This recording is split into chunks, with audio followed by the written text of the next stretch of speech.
सभी को जय जिनेंद्र। जय जिनेंद्र।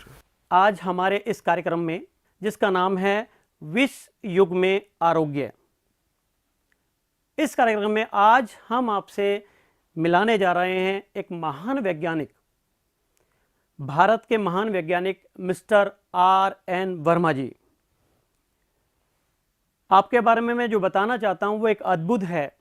भारत का पहला एटम बम 1974 में बना। आपको जानकारी होगी, भाभा परमाणु अनुसंधान केंद्र मुंबई, जहां पे एटॉमिक रिसर्च होती है, पहले एटम बम की टीम के ये सदस्य रहे हैं। रिसर्च की ये बहुत बड़ी उपलब्धि है। उसके बाद वर्मा जी ने 10 वर्ष कैंसर पर रिसर्च की। इसके बाद आदरणीय वर्मा जी ने 4 साल हार्ट ब्लॉकिंग स्टेंटिंग पर रिसर्च की। इतनी रिसर्च, और जो मेन बात मैं आपको बताने जा रहा हूं, खराब से खराब घुटने, आज हर व्यक्ति घुटने के दर्द से परेशान है।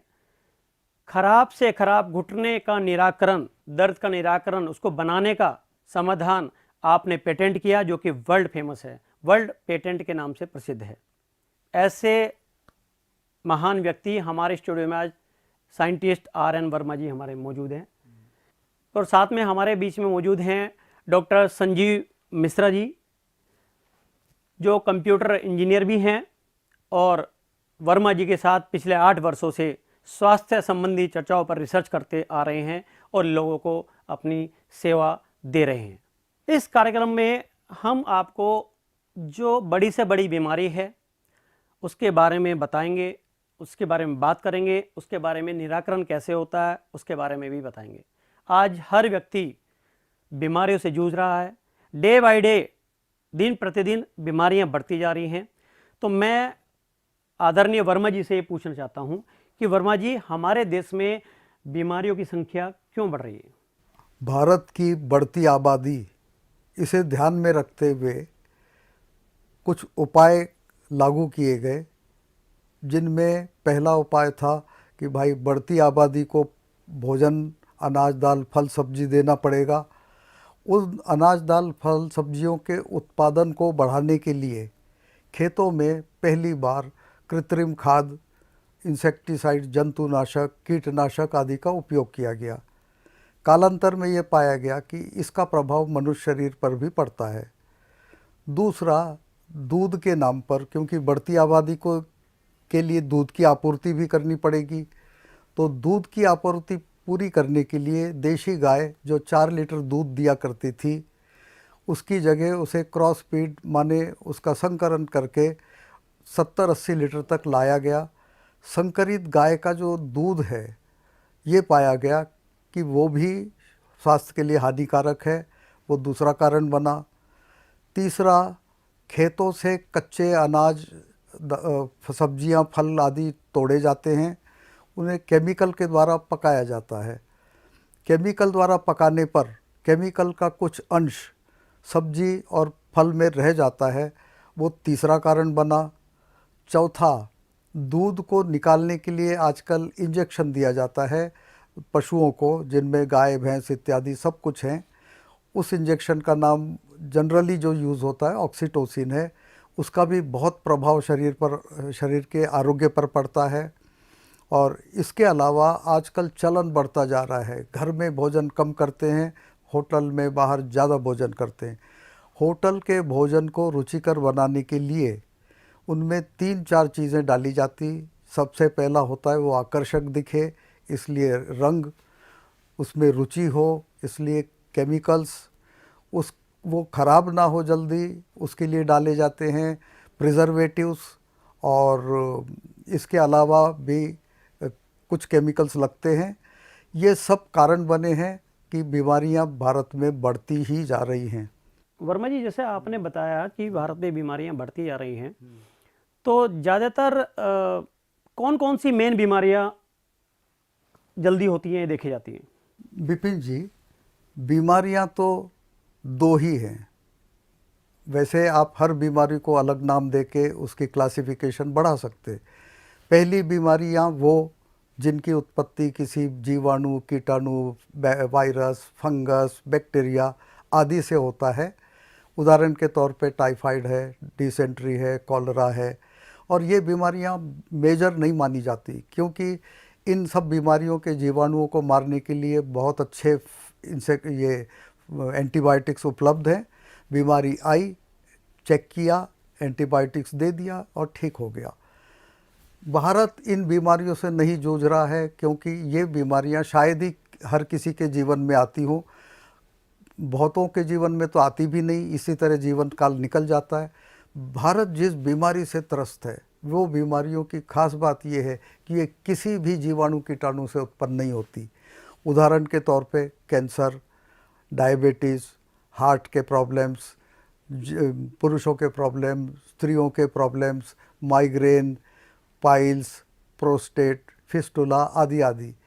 इन बीमारियों की खास बात ये है कि इन बीमारियों के कारण का पता आज तक आधुनिक से आधुनिक चिकित्सा जगत को पता नहीं चल पाया। अच्छा, ऐसा है। लेकिन डॉक्टर तो जो आजकल बीमारियां फैल रही हैं वो तो कह देते हैं मिनट से पहले कैंसर है, ये है, वो सब चीज़ें। तो क्या उसकी पकड़ नहीं हो पाती है आपकी नज़र में? कैंसर तक की पकड़ स्टेज 3 तक नहीं हो सकती क्योंकि कैंसर स्टेज 2 तक तो सर्दी, खांसी, जुकाम, बुखार के रूप उसी में तक सीमित रहता है। उसी तक सीमित रहता है। थर्ड स्टेज में आते आते कुछ ऐसे लक्षण मिलते हैं कि जो आम सर्दी, खांसी, बुखार के उपायों से ठीक नहीं होते। तब शक पैदा होता है कि ये इतनी बढ़िया खांसी, सर्दी, जुकाम, बुखार के एंटीबायोटिक्स और सब दवाएं दी जा रही, फिर भी ठीक नहीं होता, तो कारण क्या होगा। तब समझ आता है टेस्ट लेने के बाद कि ये स्टेज 3 कैंसर है। और स्टेज 3 कैंसर बायोप्सी द्वारा कंफर्म किया जाता है। बायोप्सी करते करते स्टेज 4 की अवस्था आ जाती है। अच्छा, जैसे अभी कभी हम देखते हैं कि व्यक्ति बीमार हुआ और वो आजीवन दवाई खा रहा है। ऐसा क्यों कि वो लगातार दवाई उसको, मेडिसिन उसको लेनी पड़ती है लगातार। कहते हैं डॉक्टर ठीक हो गया लेकिन फिर भी आपको कंटिन्यू दवाई करनी पड़ेगी। ऐसा कारण क्या है? अगर बीमारी का कारण पता पड़ जाए तो उसका इलाज भी परमानेंट किया जा सकता है। जैसा कि मैंने पहले बताया कि इन बीमारियों को जिससे भारत पीड़ित है, एक भी बीमारी का कारण पता नहीं। अगर आप खोजने जाएंगे तो आपको 4 आंसर मिलेंगे। एक, ये बीमारी का एग्जैक्ट कारण आज तक पता नहीं लग पाया। दूसरा, ये बीमारियां इडियोपैथिक है। तीसरा, आपका रिस्क फैक्टर है कि बीड़ी पियोगे तो 4 साल में कैंसर होगा, शराब पियोगे तो 8 साल में कैंसर होगा, आदि आदि रिस्क फैक्टर्स बताए जाते, पर एग्जैक्ट कारण मालूम नहीं। आश्चर्य की बात यह है विपिन जी कि बिना कारण मालूम पड़े भी दवाइयाँ दिए जा रहे हैं। और वो दवाइयाँ केवल इसलिए होती कि आप जब जाके शिकायत करते हो कि भाई मुझे ये पीड़ा है, उस पीड़ा को दबाने की दवाई दी जाती। ठीक करने का तो मालूम ही नहीं। ठीक तो तब करोगे जब दुश्मन का पता हो। और इस वजह से आप हर रोज़ उस पीड़ा को, चाहे वो ब्लड प्रेशर हो, शुगर हो, कोई सी भी बीमारी हो, हर रोज़ दवा ले करके आप उसे रेंज में रख देते हो दबा के, और चिता पे लेटने वाले दिन तक आपको खाना पड़ता है। अच्छा, जैसे कि एक ही रोगी में एक के बाद एक बीमारियां, एक से अधिक बीमारियां हो जाती हैं, क्यों? कारण क्या है? विपिन जी, अगर आप खोजें तो आप ये पाओगे कि ऐसी एक भी दवा नहीं है जिसका दुष्प्रभाव माने साइड इफ़ेक्ट नहीं है। मैंने ऐसे ऐसे केसेस हैंडल किए जिनको 27 दवाइयाँ दी जाती थी। उन 27 दवाओं में हर एक का मैंने खोज निकाला कि साइड इफ़ेक्ट क्या है, तो देखा, आश्चर्यचकित हो गया कि सबके साइड इफ़ेक्ट्स है। और आश्चर्य की बात यह है कि एक बीमारी ठीक करने के लिए जो इस्तेमाल होता है दवाई का, वो दूसरी बीमारी पैदा करती। दूसरी के लिए अब 2 बीमारियों को आपको दवा देनी, तीसरी पैदा होती, 3 को देनी, चौथी पैदा होती। तो ये एक चक्रव्यूह है, विशियस साइकिल। इस साइकिल को जब भी ब्रेक मिलेगा जब चिकित्सा पद्धति बदली जाए। जैसे आपने कहा कि चिकित्सा पद्धति बदली जाए, प्रचलित चिकित्सा पद्धतियों में किस हद तक हमारे रोग को, आरोग्य को ठीक करने में सहायक है? विपिन जी, इसका सवाल तो, इसका उत्तर तो आप भी जानते हैं कि आज भारत में नहीं वर्ल्ड में बहुत super duper multi speciality hospitals खुल चुके हैं। सुपर डुपर स्पेशलिटी क्वालिफिकेशन के डॉक्टर्स तैयार किए जाते हैं। डायग्नोसिस में कमाल की चीज़ें हो गई, जो आपके 2D इकोकार्डियोग्राम, MRI, सब स्कैन्स फैंस, उसमें भी एडवांसमेंट हो चुकी है और दवाइयाँ एक से एक रिसर्च करके बनाई जा रही हैं। आश्चर्य की बात है, फिर भी भारत के ही नहीं विश्व के रोगियों की संख्या में कोई कमी नहीं। जैसे कि आपने बताया कि रोगियों की संख्या कमी नहीं, ऐसा क्यों मतलब बढ़ते जा रहे हैं देवाई, क्या ये कम होंगे या नहीं होंगे? ये तो निश्चित है कि ऐसे अवस्था में भी, ऐसे विश्वमय वातावरण में भी आप निरोगी रह सकते हैं। बीमारियां ठीक करना तो बहुत बड़ी छोटी बात है, निरोगी रह सकते। और इसमें मतलब निरोगी रहने में आपका मतलब ये है कि हमें अपने किन चीज़ों का ध्यान करना है, किन चीज़ों का नहीं करना है, अपने दिनचर्या में क्या फॉलो करना है, वही आप कहना चाहते हैं? हाँ, देखिए, बेसिक तो ये है कि हमारा शरीर केवल 2 वस्तु से बना है, अन्न और पानी। और अगर शरीर खराब है तो या तो आप अन्न को दोषी ठहराओ और या पानी को दोषी ठहराओ, और ये दोनों अगर कहीं दोषी हैं तो फिर बीमारी तो होना ही होना है।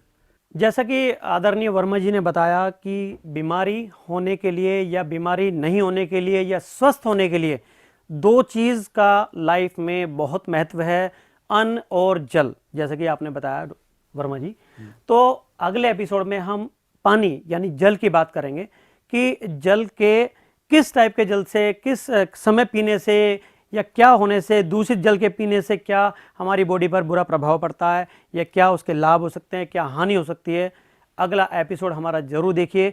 इसके बाद हम अच्छी बड़ी बड़ी बीमारियों की हम बात करेंगे, कैंसर, लीवर, बहुत बड़ी बड़ी बीमारियों की हम बात करेंगे। वर्मा जी की रिसर्च के बारे में जानेंगे जो आपके जीवन में बहुत लाभकारी होगी। अगला एपिसोड हमारा देखना ना भूलें, लगातार देखते रहिए। जय जिनेंद्र। इस कार्यक्रम के प्रायोजक हैं सदालन फैब्रिक मुंबई एवं Swarnashree gold and diamonds Vijayawada.